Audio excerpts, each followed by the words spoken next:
Venezuela se conecta con el mundo lusófono. Llega la 6ª edición de nuestro encuentro virtual de escritores. Del 26 al 30 de diciembre celebramos la lengua que une continentes.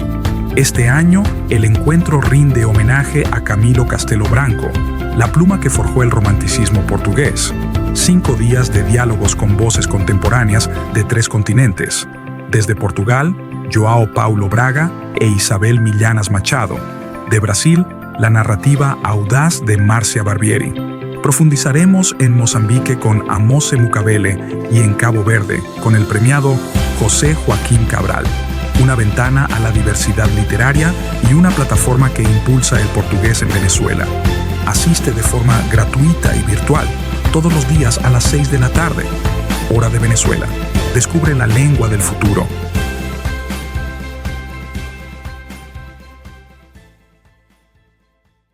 Queridas e queridos lusofalantes, é com grande prazer que me uno a este 6º encontro virtual de escritores lusófonos na Venezuela. Iniciativa que tanto dignifica a nossa língua comum e que reúne vozes criativas de diferentes geografias. Agradeço aos organizadores, a equipa da Embaixada de Portugal, a coordenação do ensino português na Venezuela e o Correio da Venezuela. Agradeço também o apoio do Festival Literário Internacional de Poços de Caldas, no Brasil, mais conhecido como Flipoços, que todos os anos nos ajuda a estabelecer o contacto com diferentes escritores da língua portuguesa. Este ano o encontro rende homenagem a um dos mais reconhecidos escritores portugueses, Camilo Castelo Branco, nascido há 200 anos. Falar de Camilo é falar de um vulcão de letras, um gênio narrativo que capturou como poucos a alma e os dramas da sociedade portuguesa do século XIX. Camilo foi capaz como ninguém de traçar um extraordinário retrato humano do seu tempo, através da paixão tempestuosa do humor de perdição, da ironia mordaz de A Queda de um Anjo e da crónica social de Novelas do Minho. Foi um mestre da palavra, esculpindo-a com fúria, humor, erudição e profunda sensibilidade. Relembrá-lo hoje é reafirmar a perenidade de um património literário que nos funda e nos inspira, mostrando a força da língua para explorar os abismos e as alturas do coração humano. E é precisamente sobre esta língua portuguesa, a herança que Camilo tantas vezes levou ao paroxismo da beleza, que quero refletir convosco. Ele é o grande elo e o espaço comum que hoje nos congrega virtualmente, a lusofonia. A lusofonia não é um conceito estático ou geográfico, é um universo dinâmico, plural e em constante renascimento. É um oceano de sotaques, realidades, histórias e sonhos partilhados por milhões de pessoas em todos os continentes. Hoje, o português é uma língua global, falada por cerca de 260 milhões de pessoas, com uma projeção crescente no mundo da cultura, dos negócios, da ciência e da diplomacia. A sua verdadeira riqueza também está no que os escritores participantes neste encontro fazem com ela.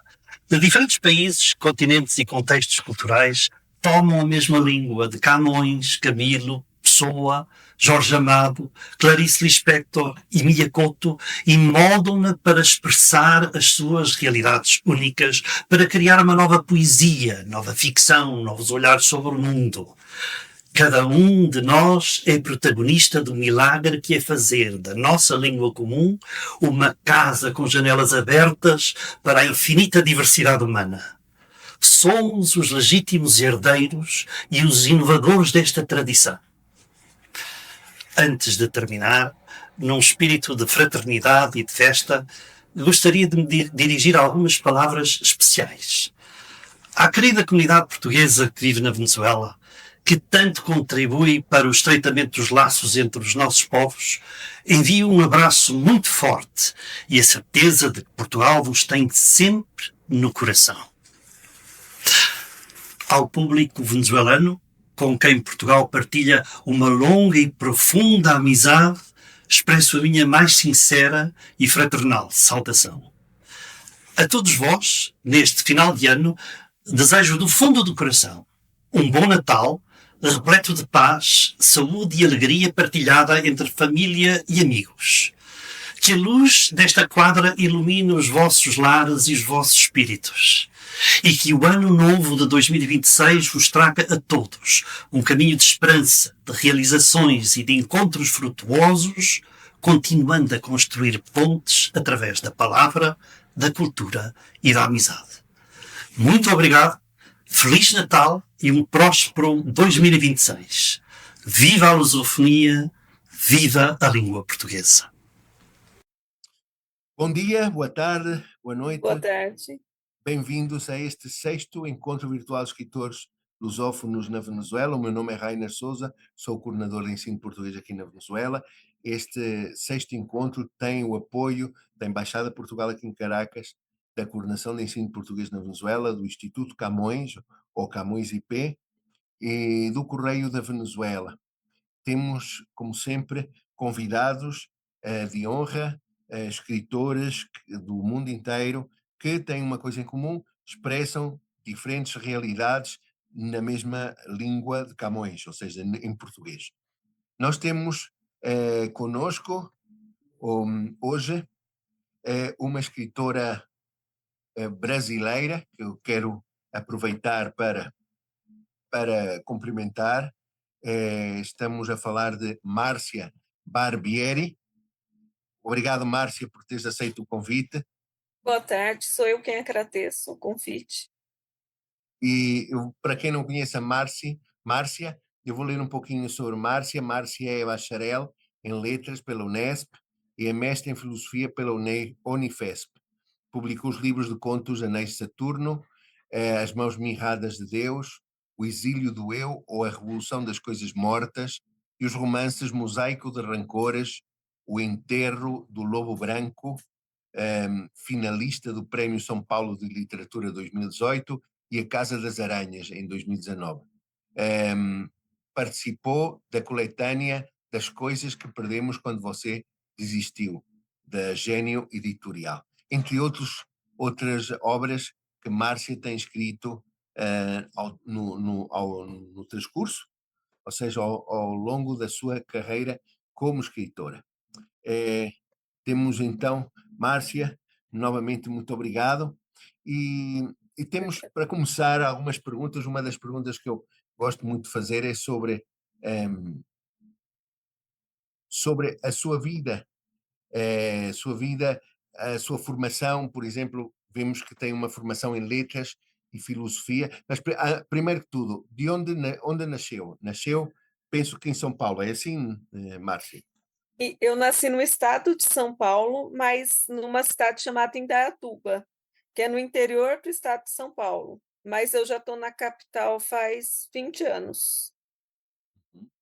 E esta relação letras e filosofia, que tem formação, de que forma é que estes dois campos do conhecimento, a literatura e a reflexão filosófica, se cruzam e dialogam no seu processo criativo e nos temas que são abordados por si nos seus livros?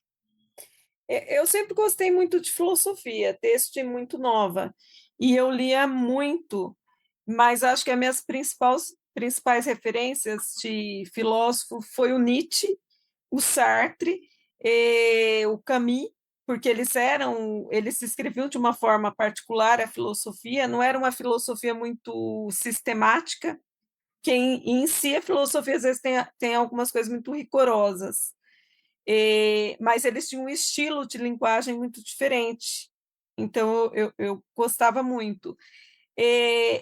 Eu acho que se cruza no processo criativo porque toda obra criativa parte da vida, e a filosofia também parte, né, de uma observação sobre a vida, sobre os temas universais. Então, acho que foi aí que eu comecei a gostar. Eu fiz filosofia e o autor que eu utilizei foi o Deleuze, e ele fala muito sobre literatura e sobre processo criativo. Então, a minha dissertação de mestrado ela foi sobre o Alejo Carpentier, que é um escritor cubano. Então, eu fiz uma leitura filosófica de uma obra literária. Então, eu acabei cruzando as duas coisas que eu gostava, que é filosofia e literatura.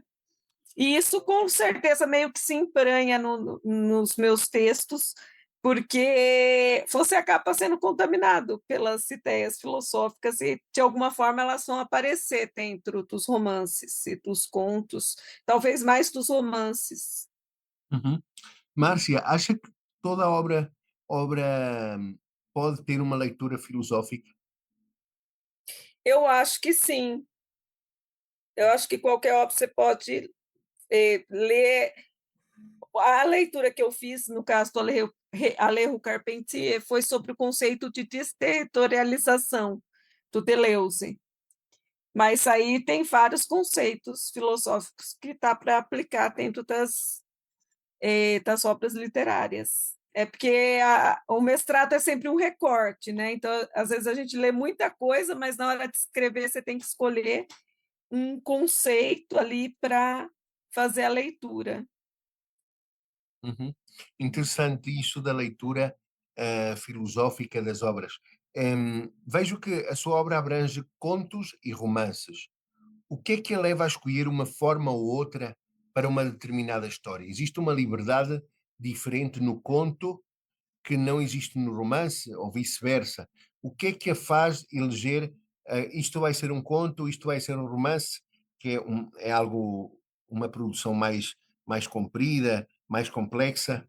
Há escritores que dizem que os contos, apesar de serem mais curtos que o romance, acabam por ser até mais complexos que o próprio romance. Qual é a sua opinião?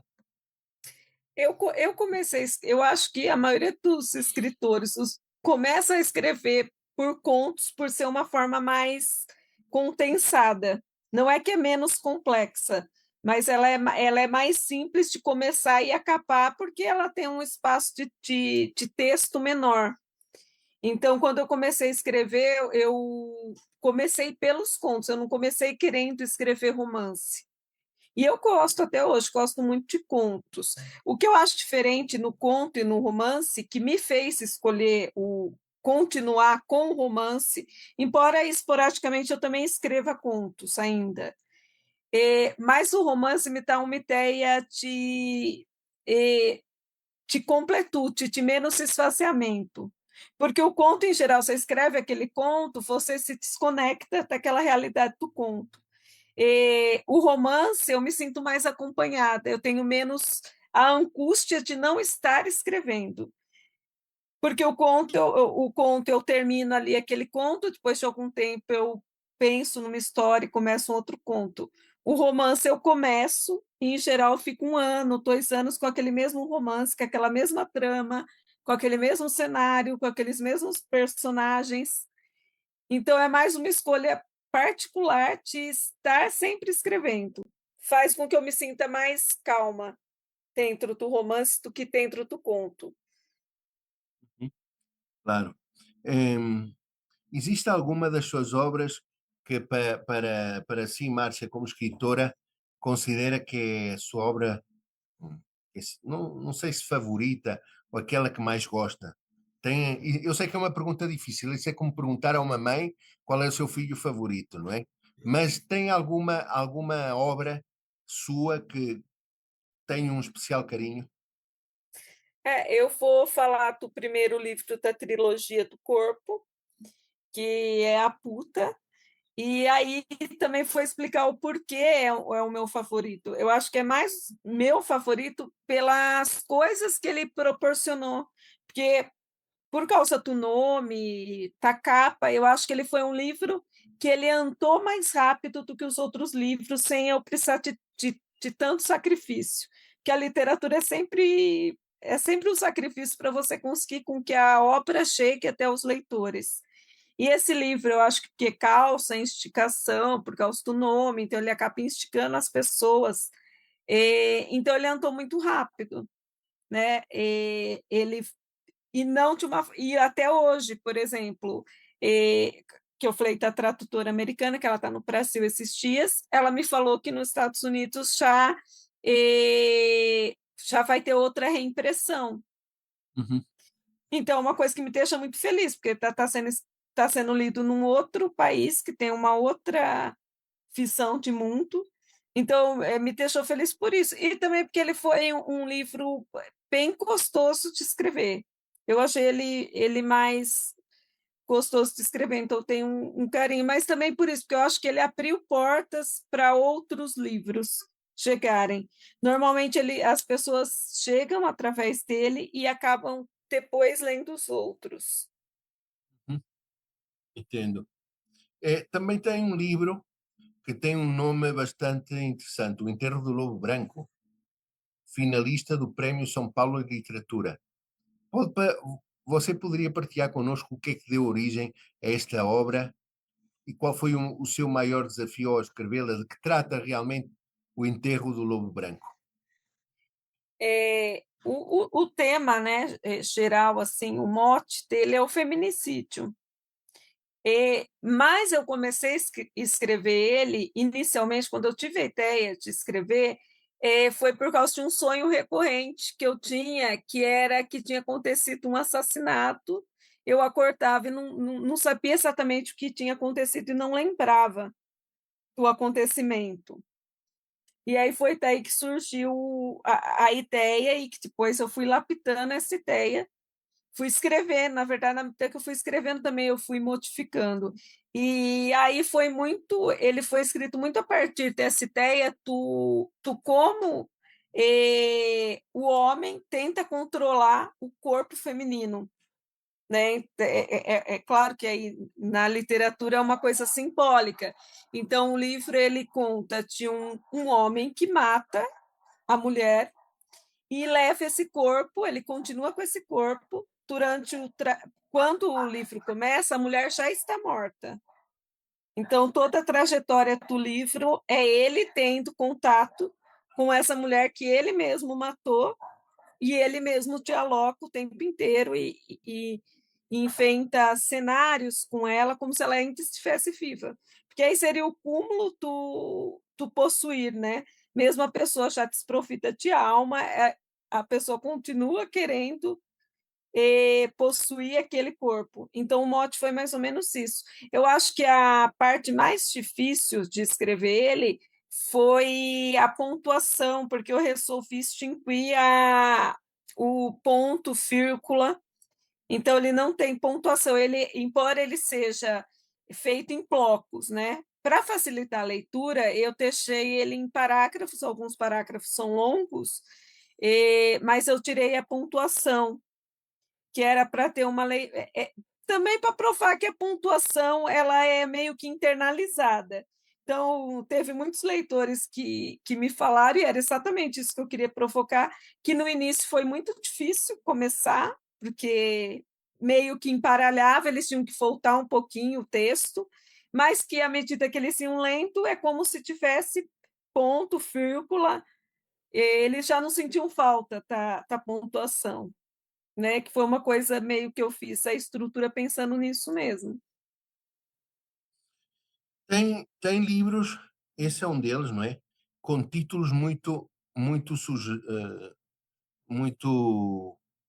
que causam um efeito de estranhamento nas pessoas que leem o título. Por exemplo, As Mãos Mirradas de Deus, o Enterro do Lobo Branco, por exemplo, esse tipo de títulos para os seus livros. Como é que surge a ideia de dar esse nome a um livro?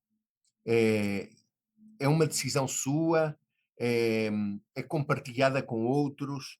É, ou também considera que o título do seu livro é uma chave para decifrar a mensagem, a mensagem que traz essa obra? Como é que se dá isso um pouco? Porque vi que os seus livros têm nomes bastante originais. Por exemplo, As Mãos Sim. Mirradas de Deus. Normalmente, em geral, eu primeiro escrevo o título. Me aparece, às vezes, o título, que eu já sei mais ou menos o mote do livro. Aí, a hora que eu começo a escrever, eu já coloco no arquivo o nome e raramente eu troco aquele nome inicial, que nem a puta, eu comecei o arquivo, eu nem tinha pensado no nome do livro. Eu coloquei a puta, comecei a escrever, porque era a ideia de uma narradora que fosse alguma figura ancestral que sempre esteve ali em todos os tempos. Aí eu comecei e ficou. E os outros foi a mesma coisa. Às vezes eu começo a escrever, eu tenho ideia, eu tenho um mote, eu penso no livro, eu deixo o arquivo com aquele nome. Em geral, eu não troco o nome. Acho que foi raro um ou outro que eu troquei o nome, assim. Mas geralmente eu escrevo os títulos antes de ter a obra escrita mesmo. Oh, que bom. É um método seu, não é? Para, Sim, a partir do título, vai desenvolvendo a trama. sim. Sim, sim. Há outro livro que tem um título bastante original. Tem a ver com as aranhas, não é? Ah, Chama-se A Casa das Aranhas, publicado em 2019. Eh, Há uma atmosfera. De que trata este livro? Parece que trata de uma atmosfera de ausência, de perda e de uma estranha transformação do espaço doméstico. Podes nos falar um pouco deste livro? Também teve bastantes críticas positivas e foi muito bem recebido pelo público. Esse livro ele foi semifinalista do Oceanos, que me deixou muito feliz, porque o Oceanos ele abarca outros países também. E esse A Casa das Aranhas, ele é o terceiro da trilogia do Corpo.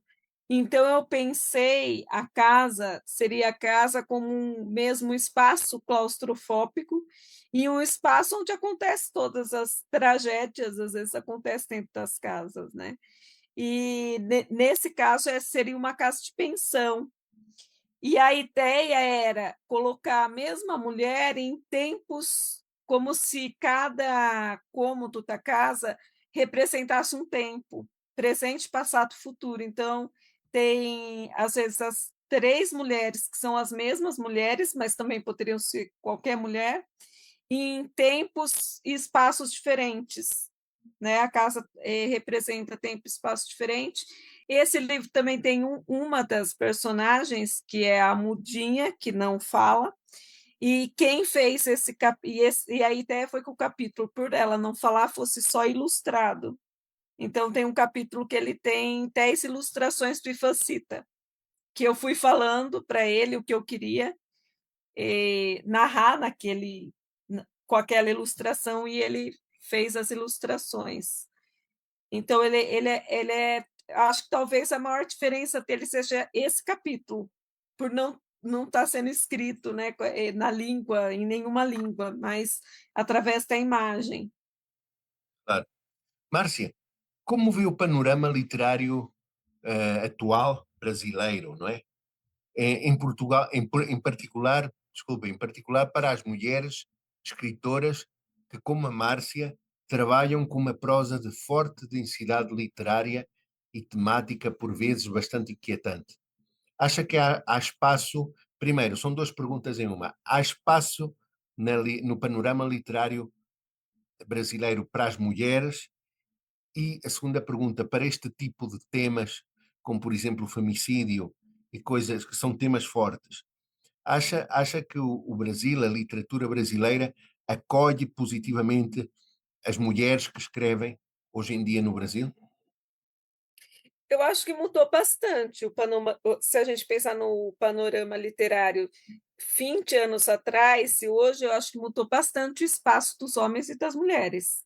Se a gente pensar 20 anos atrás, você tinha praticamente 70% de autores do sexo masculino.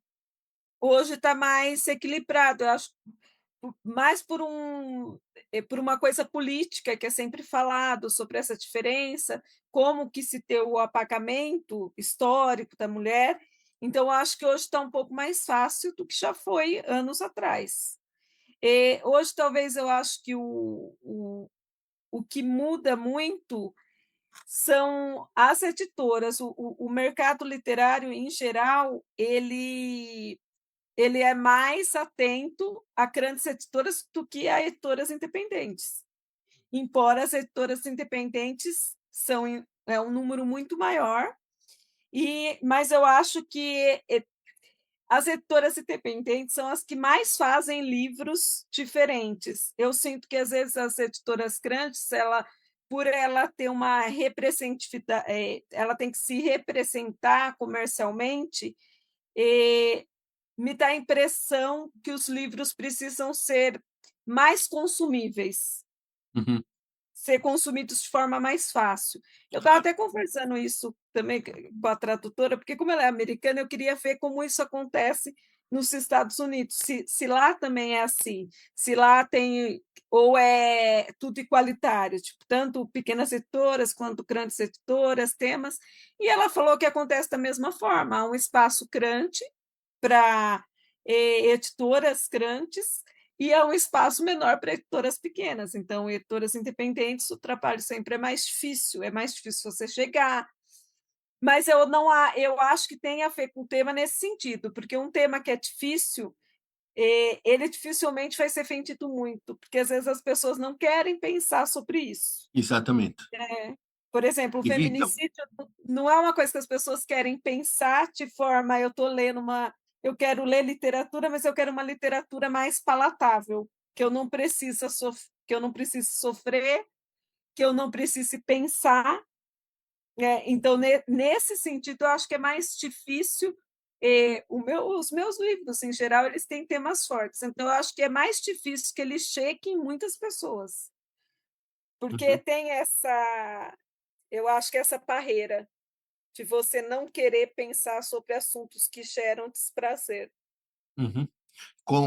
Confrontar a sociedade, os leitores, com temas que não são muito cômodos, mas que existem, que são uma realidade. Sim, Por exemplo, o femicídio, as drogas e outros temas, o suicídio, a eutanásia, são temas às vezes um pouco incómodos para o público, não é?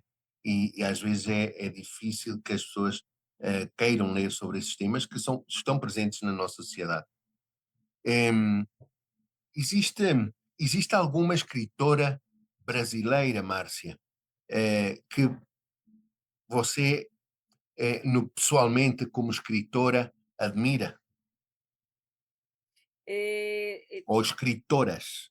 Uma escritora ou escritoras, pode ser no plural, mulheres.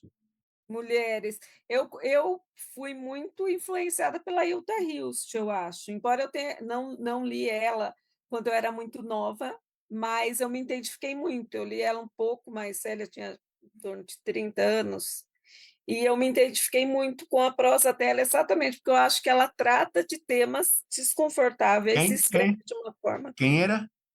Hilda Hilst. Hilda Hilst.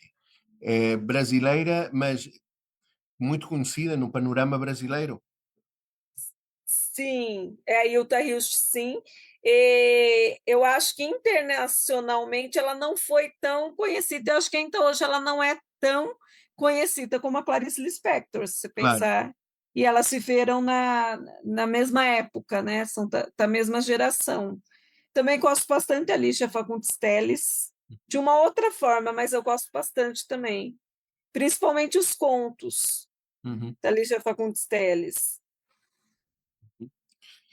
Este ano, Márcia, nós celebramos 200 anos do nascimento de Camilo Castelo Branco, um autor português conhecido pelo seu estilo arrebatado, pelas paixões trágicas e proibidas e por uma escrita de intensidade quase febril. Como escritora, que opinião tem sobre a obra de Camilo? Acha que ele influenciou também autores brasileiros?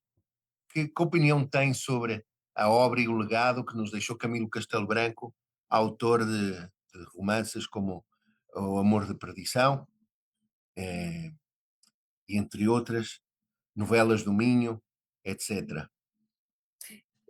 Eu lembro que eu li Camilo Castelo Branco, eu fiquei muito impressionada, que foi o Amor de Salvação, eu era bem nova quando eu li. Eu acho que o que mais, hoje em dia, muita gente leu na época, né? Esse Amor de Perdição, Amor de Salvação. Mas eu acho que hoje, pensando sobre a história, né, do Camilo Castelo Branco, e fazendo um paralelo com a literatura brasileira atual, talvez eu acho que o que as pessoas, vamos supor, leriam hoje Camilo Castelo Branco seria pelo que ele tem de biográfico dentro da obra, porque ele teve uma vida muito trágica. Sim. E aqui no Brasil tem muito literatura de autoficção, que é essa literatura que se bebe da fonte do que acontece, né, na biografia e traz para a literatura de uma forma, lógico, não literal, mas ficcionalizada. Então, eu acho que isso que mais daria força para a ópera, até porque a gente está numa época que, às vezes, o autor fale mais do que a ópera. Então, talvez, para a leitura, se ele fosse captado, por exemplo, por uma grande editora, eu acho que teria esse paralelo de fazer esse link com a vida, a ópera e a vida. Uhum. Exatamente. Em, para finalizar esta entrevista, uma vez mais agradeço. Este encontro celebra a lusofonia. Escritores como a Márcia Barbieri, que escreve em português, e assim temos escritores em África, em Portugal, em vários países do mundo, onde temos que fazem parte do mundo lusófono. A sua obra já cruzou fronteiras, por exemplo, nos Estados Unidos, onde tem uma obra sua publicada e que vai voltar a ser publicada, não é? Por segunda vez. Como encara o potencial da língua portuguesa para criar pontes e fazer com que histórias tão singulares como as suas possam chegar a leitores de diferentes partes do mundo? Eu acho que existe ainda uma resistência de outros países com óperas estrangeiras, em geral, né? Porque chega poucas óperas, né? De autores, por exemplo, brasileiros e mesmo de outras nacionalidades, chega pouco nos Estados Unidos, por exemplo. Mas como a gente está no mundo globalizado, eu acho que os temas são universais, né? Então, é possível repercutir, porque, por exemplo, eu escrevi e saiu resenhas de pessoas que leram e conseguiram se identificar com a ópera, né? E acho que isso é importante até para quebrar essa. Eu acho que a gente tem uma visão mais rica quando a gente tem visão de vários escritores de vários países diferentes. Porque senão a gente acaba ficando numa bolha onde só é importante o que é do nosso país se a gente não conhece nada sobre outros países, né? Sobre a literatura de outros países. E eu acho que hoje em dia tem o potencial para os autores serem conhecidos em outros países. Porque algum tempo atrás isso era muito fechado. Eu acho que está mudando bastante. Uhum. Acha que o Brasil investe o suficiente no potencial da língua portuguesa como escritora? Como é que vê isso? Acha que há um investimento no ensino do português como língua materna e também no apoio que o Brasil dá a toda aquela gente que está relacionada com a literatura? Pode ser Essa sincero, parte é um pouco é, polémica essa pergunta. é bem polêmica, essa parte, porque não existe praticamente políticas públicas, né, para quem escreve. O que existe são algumas premiações, e como eu falei, essas premiações elas são sempre muito questionáveis, porque às vezes aparca muitas editoras, às vezes ficam apenas com algumas editoras que têm um mercado editorial maior e acaba excluindo escritoras que são de editoras mais independentes. E, e mesmo as premiações, eu considero que não existe tantas premiações e talvez a questão não seria nem a premiação. Talvez fosse melhor editais de incentivo à escrita, que existe alguns, mas também pouquíssimos editais. Pouquíssimas pessoas são contempladas. Uhum. Em relação à educação, eu sou professora também, e a gente não vê uma política pública que estimule a a educação, a leitura. Existem tentativas. Só que quando você tem tentativa, você tem que ter dinheiro. O que eu acho é que é investido pouco dinheiro nisso. Uhum. Acha que devia haver mais, não? Mais Sim, investimento, por exemplo, em criar hábitos de leitura, sobretudo nas gerações mais jovens, não é? Que estão tão agarradas às redes sociais e a meios digitais. sim, que é um problema também. E eu acho que não é um problema, nem é um problema só brasileiro, é um problema mundial, porque eu converso com pessoas de outros países, eles relatam a mesma coisa, a mesma preocupação, que os jovens não conseguem mais parar para fazer a leitura de um livro. Ah, E isso, com certeza, deve ser pelo costume da facilidade das redes sociais, que tudo é muito rápido. Como eu falei, como eu sou professora de língua portuguesa, eu percebi isso na prática, que você estimulava, dava textos, fazia leitura em grupos, e era muito difícil acontecer. E é até difícil de pensar numa solução, como se, porque além do dinheiro, que óbvio que tem que haver, dessas políticas públicas, eu não sei como isso poderia ser solucionado. uhum, claro. É um desafio para os governos, não é? Talvez não devemos excluir, na minha opinião, o mundo digital, senão devemos incorporar a literatura no mundo digital para atrair os jovens a poderem ler, não no formato tradicional de papel, mas em formatos digitais. Talvez seja uma das soluções. Sim, sim, pode ser. Muito obrigado, Márcia. Novamente, felicidades. Eu que Fiquei com agradeço. muita vontade de ler parte da sua obra, os seus títulos, os títulos dos seus livros, os nomes dos seus livros, são bastante originais, A Casa das Aranhas e outros mais. Felicidades e pronto, muito obrigado novamente por essa oportunidade que nos deu de conhecê-la assim como pessoa, como escritora. E bom, isto é uma entrevista que vai ser transmitida, está a ser transmitida para para o nosso público venezuelano e de língua espanhola, sobretudo aqui nestes países da região da América Latina e também em Portugal, no Brasil, onde nos estiverem a ouvir. Muito obrigado por estarem presentes e poderem conhecer esta extraordinária autora brasileira, Márcia Barbieri. Muito obrigado, Márcia. Sou eu que agradeço, foi um prazer. Obrigada.